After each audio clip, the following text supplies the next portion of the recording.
Hello friends, আশা করি সকলে ভালো আছেন। স্বপনস টেক হাউসের পক্ষ থেকে সকলকে অভিনন্দন।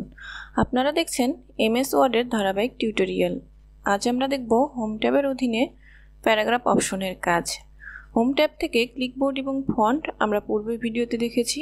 আপনি যদি ক্লিকবোর্ড এবং ফন্ট ভিডিওটি না দেখে থাকেন তাহলে অবশ্যই ডেসক্রিপশন বক্স থেকে দেখে নেবেন, এবং চ্যানেলটি যদি সাবস্ক্রাইব করে না থাকেন তাহলে অবশ্যই সাবস্ক্রাইব করে দিবেন। আর যদি ইতিমধ্যে চ্যানেলটি সাবস্ক্রাইব করে থাকেন তাহলে আপনাকে ধন্যবাদ। ফ্রেন্ডস, হোম ট্যাবের অধীনে প্যারাগ্রাফ সেকশন থেকে প্রথমেই আমরা দেখব প্যারাগ্রাফ ফরম্যাটিংয়ের কাজ। আমরা মূলত যখন পেজে কোনো টেক্সট লিখি, বাংলায় বা ইংলিশে যেটাই হোক না কেন, তখন আমরা লেফট অ্যালাইনমেন্টেই লিখে থাকি, এবং লেখাটাকে যদি মাঝামাঝি অবস্থায় রাখতে চাই তখন আমরা সেন্টারে ক্লিক করি। লেফট অ্যালাইনমেন্টটা সরাসরি আমরা পেয়ে থাকি। এরপরের অপশনগুলো যদি আমরা দেখতে চাই তাহলে অবশ্যই যে কোনো একটা প্যারাগ্রাফের ওপর কার্সর রাখবো বা সিলেক্ট করে নিলেও হবে। আমি কার্সর রাখলাম। কার্সর রেখে যদি সেন্টার অ্যালাইনমেন্ট করতে চাই তাহলে সেন্টারে ক্লিক করলেই প্যারাগ্রাফটা সেন্টার হয়ে যাবে। আবার এটাকে যদি আমরা রাইট অ্যালাইনমেন্টে সাজাতে চাই তাহলে এইখানে রাইট অ্যালাইনমেন্টে ক্লিক করলেই রাইট অ্যালাইনমেন্ট আকারে প্যারাগ্রাফটা সাজবে। আবার যদি প্যারাগ্রাফটা জাস্টিফাই ভাবে রাখতে চাই, মানে দুই পাশে সমানভাবে রাখতে চাই, তাহলে জাস্টিফাই ক্লিক করলেই প্যারাগ্রাফটা জাস্টিফাই হয়ে যাবে। প্রতিটা অ্যালাইনমেন্টের শর্টকাট কিবোর্ড কমান্ড আমি এখানে দিয়ে রেখেছি, আপনারা কিবোর্ডের মাধ্যমেই করতে পারবেন, আবার মাউস দিয়ে এখানে ক্লিক করেও করতে পারবেন। প্যারাগ্রাফ ফরম্যাটিং এর পরের অপশন লাইন এবং প্যারাগ্রাফ স্পেসিং। আমরা এবার লাইন এবং প্যারাগ্রাফ স্পেসিংটা দেখব। এখান থেকে একটি লাইন থেকে আরেকটি লাইনের স্পেস কেমন হবে, অর্থাৎ দূরত্ব কতটুকু হবে তা নির্ধারণ করতে আমাদের লাইন স্পেসিংয়ে ক্লিক করতে হবে। লাইন স্পেসিংয়ে এখানে কিছু অপশন দেওয়া আছে, মানে আগে থেকেই নির্ধারণ করা আছে, যে 1.0, 1.15, 1.5। দেখুন, আমি মাউস পয়েন্টার নিয়ে যাওয়ার সঙ্গে সঙ্গে যে প্যারাগ্রাফটা সিলেক্ট করা আছে, অর্থাৎ যে প্যারাগ্রাফের মাঝখানে কার্সরটা রাখা আছে, সেই প্যারাগ্রাফের লাইনের স্পেসিংগুলো কম বেশি হয়ে যাচ্ছে। এই দেখুন, আমরা চাইলে এখান থেকে কমাই দিতে পারবো, আবার চাইলে বাড়িয়েও দিতে পারবো। কার্সরটা যে প্যারাগ্রাফে রাখা আছে এই প্যারাগ্রাফটা সিলেক্ট করা আছে। এখন আমরা দেখব প্যারাগ্রাফে স্পেস দেওয়ার জন্য প্যারাগ্রাফ স্পেসিং থেকে এখানে দেখুন অ্যাড স্পেস আফটার প্যারাগ্রাফে ক্লিক করলে যেই প্যারাগ্রাফে কার্সর রয়েছে তার নিচের প্যারাগ্রাফটা মধ্যে একটা স্পেস তৈরি হয়ে যাবে। এইটার মধ্যে কার্সর থাকার কারণে নিচের প্যারাগ্রাফটার সঙ্গে এই যে স্পেস তৈরি হয়ে গেছে। আমরা যদি স্পেস না রাখতে চাই তবে পুনরায় ওইখান থেকেই, অর্থাৎ প্যারাগ্রাফ স্পেসিং বা লাইন স্পেসিং থেকে রিমুভ স্পেস আফটার প্যারাগ্রাফে ক্লিক করলেই রিমুভ হয়ে যাবে। আবার যদি উপরেরটাতেও না রাখতে চাই, অর্থাৎ বিফোরের কোনো স্পেস না রাখতে চাই, ঠিক সেমভাবে ওইখান থেকেই আমরা রিমুভ করতে পারবো, আবার অ্যাড করতে পারবো।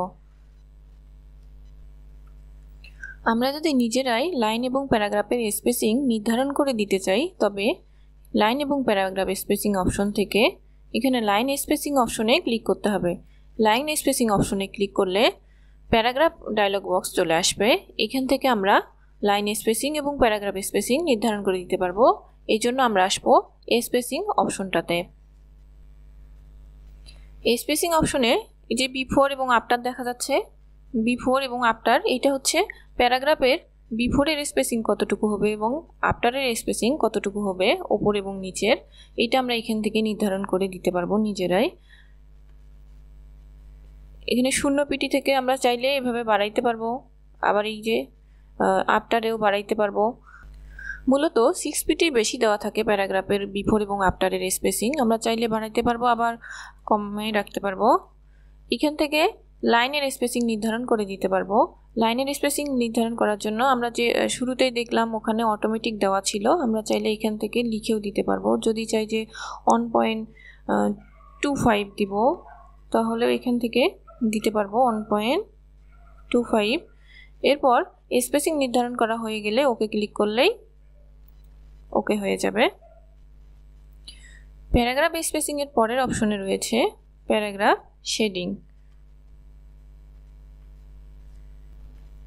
প্যারাগ্রাফ শেডিং অপশন থেকে আমরা প্যারাগ্রাফে কালার করতে পারবো, অর্থাৎ প্যারাগ্রাফে কার্সর রাখলে প্যারাগ্রাফটা সিলেক্ট হয়ে যাবে। এখান থেকে প্যারাগ্রাফের কালার দিতে পারবো। দেখুন এখানে ক্লিক করার সঙ্গে সঙ্গে অনেক কালার চলে আসছে। মাউস পয়েন্টার নিয়ে যাওয়ার সাথে সাথে এগুলো পরিবর্তন হয়ে যাচ্ছে। আমরা চাইলে এখান থেকে কালার নির্ধারণ করে দিতে পারবো। আবার যদি চাই মোর কালার অপশন থেকে কালার নির্ধারণ করে দিতে পারবো। এখান থেকে ক্লিক করে ওকে করলেই প্যারাগ্রাফে কালারটা চলে আসবে। আমরা যদি কালার দিতে চাই তাহলে প্যারাগ্রাফ শেডিং অপশন থেকেই প্যারাগ্রাফে কালার দিব। আর এই কালারটা যদি না রাখতে চাই তাহলে আবার কিভাবে কালারটা মুছে ফেলবো। প্যারাগ্রাফের শেডিং মুছে ফেলার জন্য পুনরায় আমাদের প্যারাগ্রাফ শেডিং অপশনের ড্রপডাউন অপশনে ক্লিক করতে হবে। ড্রপডাউন অপশন থেকে নো কালার করে দিলেই প্যারাগ্রাফ শেডিংটা উঠে যাবে। এরপরে রয়েছে বর্ডার। যদি আমরা প্যারাগ্রাফে বর্ডার দিতে চাই তাহলে বর্ডার অপশন থেকে দিতে পারবো। এই জন্য প্যারাগ্রাফটা সিলেক্ট করে নিতে হবে। বর্ডার অপশন থেকে বর্ডারের ড্রপ ডাউনে ক্লিক করতে হবে। বর্ডারের ড্রপ ডাউনে ক্লিক করে এখানে bottom border, top border, left border, right border সব রয়েছে। মানে প্যারাগ্রাফের কোন পাশে বর্ডার দিতে চাই তাই এখান থেকে আমরা নির্ধারণ করে দিতে পারবো। যদি আমরা অল বর্ডার দিতে চাই তাহলে সরাসরি অল বর্ডারে ক্লিক করলেই অল বর্ডারে হয়ে যাবে। এই যে আমার বর্ডারের চারপাশে একটা সুন্দর বর্ডার স্টাইলও চলে আসছে। এটা কোথা থেকে হয়েছে এটা দেখার জন্য আমাদেরকে পুনরায় আবার বর্ডার অপশনে যেতে হবে। বর্ডার অপশন থেকে বর্ডার এবং শেডিং সবার নিচে এটাতে ক্লিক করলেই একটা বক্স চলে আসবে বর্ডারস এবং শেডিং অপশন নামে। এখান থেকে আমরা বর্ডার নির্ধারণ করতে দিতে পারবো, বর্ডারের স্টাইল দিতে পারবো। বর্ডারের স্টাইল কেমন দিব তা এখানে নিচে রয়েছে। ক্লিক করলেই দেখতে পাবো। আমরা যেমনটা দিতে চাই এখান থেকে সিলেক্ট করে দিলেই হবে। আমরা চাইলে এখান থেকে কালার পরিবর্তন করে দিতে পারবো। আবার এখান থেকে এটার পুরুত্বটা নির্ধারণ করে দিতে পারবো।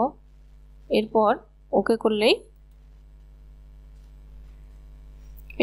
ওকে করলেই চলে আসবে। এইখানে আমরা যদি বর্ডারের কালার কিংবা কোনো কিছু না রাখতে চাই পুনরায় আবার ওইখান থেকেই সেমভাবে কালার উঠিয়ে দিতে পারবো, নো কালার করে দিতে পারবো। বর্ডার অ্যান্ড শেডিং অপশনে গিয়ে নান করে দিলেও হয়ে যাবে। নানে ক্লিক করে ওকে করলেই নান হয়ে যাবে, অর্থাৎ বর্ডারটা আর থাকবে না। বর্ডার অপশন থেকেও প্যারাগ্রাফে শেডিং দেওয়া যায়। কিভাবে দিব? বর্ডারে ক্লিক করে একবারে নিচে বর্ডারস এবং শেডিংয়ে যাব। এইখান থেকে এই যে এখানে শেডিং অপশন আছে এখানে ক্লিক করতে হবে। নো কালার দেওয়া আছে, এখান থেকে কালার সিলেক্ট করলেই শেডিং দিতে পারবো। আমরা এখান থেকে কালার সিলেক্ট করব। এখানে ক্লিক করলেই এখান থেকে আমরা কালার সিলেক্ট করে ওকে করলেই সেটা বর্ডার শেডিং আকারেও চলে আসবে। যে কাজটা আমরা প্যারাগ্রাফ শেডিং থেকে পেয়েছি সেটা বর্ডার অপশন থেকেও দিতে পারবো। এর পরের অপশন হচ্ছে শর্ট। আমরা শর্ট এখান থেকে দেখে নিব। আমরা যেমন এমএস এক্সেলে শর্টের কাজ করতে পারি ঠিক সেমভাবে এমএস ওয়ার্ডেও শর্টের কাজ করতে পারি। এখানে আমি কিছু কান্ট্রির নাম লিখেছি, আমরা এটা শর্ট আকারে দেখব, অর্থাৎ A to Z এবং Z to A। আমরা নাম্বারের শর্টও করতে পারবো এবং কোনো টেক্সটের শর্টও করতে পারবো। আমি এখানে যে টেক্সটগুলো অর্থাৎ যে কান্ট্রিগুলোর নাম নিয়েছি এগুলো সবগুলোই সিলেক্ট করে নিব। এরপর শর্ট অপশন থেকে শর্টে ড্রপডাউন অপশনে ক্লিক করে এখানে দেখুন শর্ট টেক্সট অপশন একটা চলে আসছে। শর্টের ড্রপডাউন অপশনে ক্লিক করলে শর্ট টেক্সট নামে একটি ডায়লগ বক্স চলে আসবে। এখানে আমরা কিসের শর্ট করতেছি সেটা এখান থেকে নির্ধারণ করব। শর্ট বাই প্যারাগ্রাফ সিলেক্ট করাই আছে। এরপর আছে টাইপ টেক্সট। যেহেতু আমরা শর্ট আকারে দেখব, অ্যাসেন্ডিং না ডিসেন্ডিং আকারে দেখব, অর্থাৎ A to Z দেখব না J to এ আকারে দেখব, সেটা এখান থেকে নির্ধারণ করে দিতে পারবো। আমরা যদি এ টু জেড আকারে দেখতে চাই তাহলে অ্যাসেন্ডিং এবং জেড টু এ আকারে দেখতে চাইলে ডিসেন্ডিং। যেহেতু এখানে অ্যাসেন্ডিং সিলেক্ট করাই আছে, আমরা এই অবস্থাতে ওকে করতেছি। ওকে করলেই দেখতে পাবো। ওকে করার সঙ্গে সঙ্গে দেখুন প্রথমে বি চলে আসছে, তারপর সি, এইভাবে অ্যাসেন্ডিং আকারে সিলেক্ট হয়েছে, অর্থাৎ এ টু জেড আকারে সিলেক্ট হয়েছে। বিগুলো শুরুতেই সি, ডি এগুলো আলাদাভাবে ছিল, সেগুলো একটার পর একটা চলে আসছে। আমরা যদি চাই যে নাম্বারেরও দেখব অ্যাসেন্ডিং এবং ডিসেন্ডিং, অর্থাৎ শর্টটা আমরা নাম্বারিং ক্ষেত্রেও দেখতে চাই, সেক্ষেত্রে আমি কিছু নাম্বার লিখে নিচ্ছি। এইটুকুতেই দেখাচ্ছি, এগুলো এলোমেলো আকারে আছে।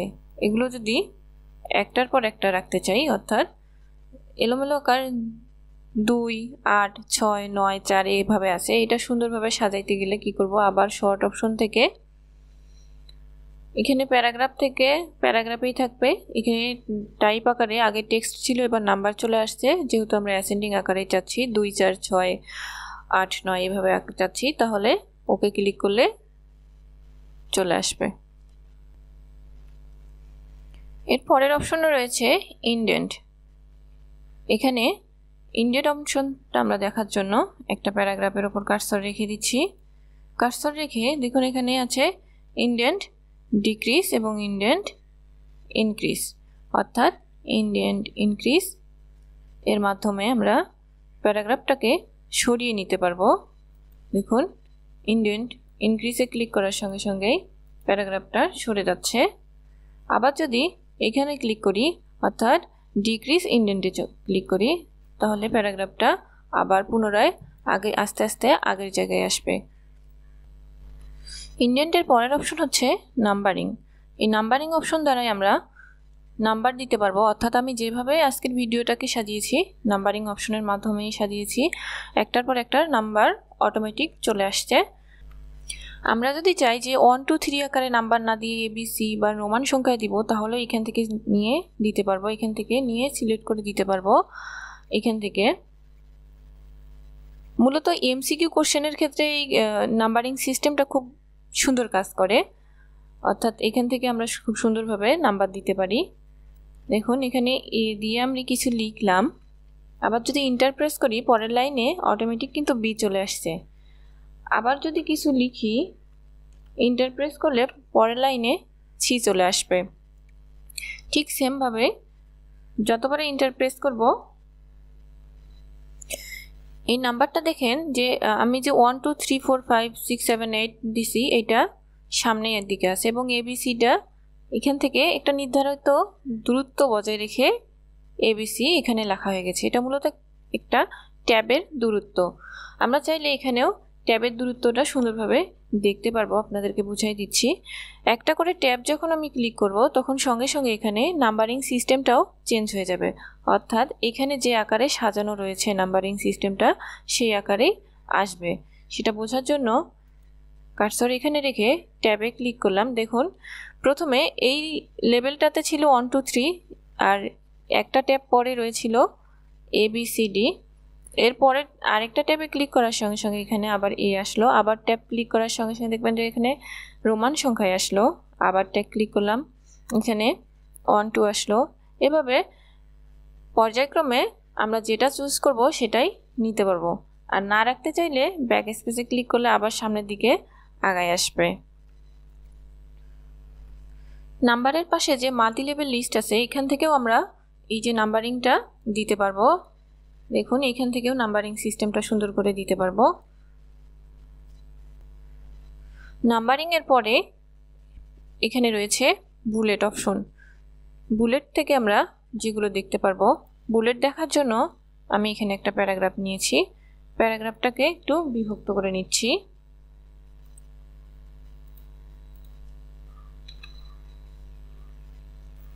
এটুকুই হবে। বুলেট দেখার জন্য আমি একটু সিলেক্ট করে নিলাম, এরপর বুলেটের ড্রপডাউন অপশনে ক্লিক করলাম।